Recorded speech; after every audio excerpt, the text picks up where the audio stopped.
বাংলাদেশের সরকারি চাকরিজীবী যারা আছে তারা এত চাকরিতে দুর্নীতি করে কেন জানেন?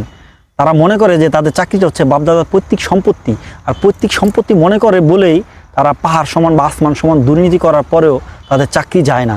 যদি তাদের চাকরি কোনো কারণে দুর্নীতি করলে চলে যেত, তাহলে অবশ্যই বাংলাদেশের চাকরি সরকারি চাকরিজীবীরা এত দুর্নীতি করতে পারতো না।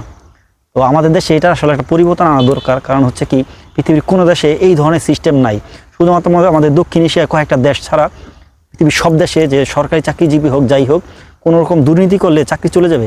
আমাদের দেশে শুধুমাত্র চাকরি চলে যায় না, দেখেন প্রতিনিয়ত এমন কোনো দিন নাই যে সরকারি চাকরিজীবীরা আমলা কামলা বা ডিফেন্সের লোক যারা আছে সবাই কিন্তু দুর্নীতি করতেছে, ঘুষ খাইতেছে বা বড় বড় ধরনের চাঁদা নিতেছে, সব কিছুই নেয় আর কি।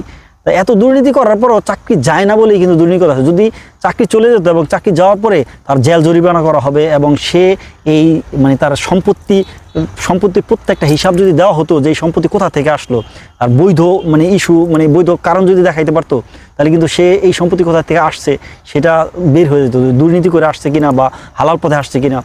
সবচেয়ে বড় কথা এইটাই যে সরকারি চাকরিজীবীদের যত দুর্নীতি করলেই চাকরি চলে যাবে এরকম একটা আইন তৈরি করা দরকার। এইটা আইন তৈরি করা ছাড়া আমাদের সরকারি আমলা কামলা বা সরকারি চাকরিজীবীরা ঠিক হবে না।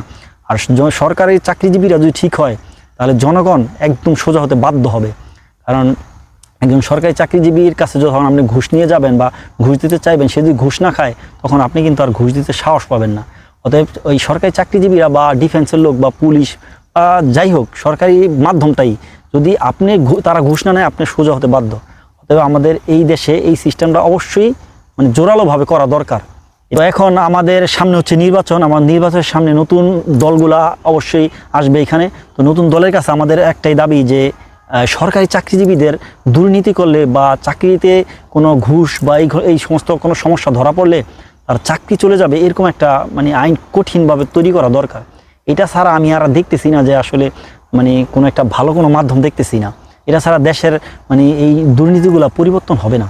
অর্থাৎ নতুন সরকারের কাছে আমাদের দাবি অবশ্যই সরকারি চাকরিজীবীরা দুর্নীতি করলে তাদের চাকরি যাবে এবং তাদের জেল হবে, জরিমানা হবে। তাহলে দেখবেন যে তারা দুর্নীতি করতে একটু হলেও ভয় পাবে। তবে এইটাই আমাদের আবদার থাকুক। শুধু এই দাবি আমি মনে হয় না আমার একার, আমি মনে হয় বাংলাদেশের সকল মানুষের এই আবদারটা আছে। তবে এটা করে দেখেন, আমার মনে হয় যে বাংলাদেশের মানুষের কাছ থেকে আপনারা দোয়া এবং ভালো সাপোর্টও পাবেন। অতএব এইটাই আশা রইল আমার, নতুন যেই দলই ক্ষমতায় আসুক।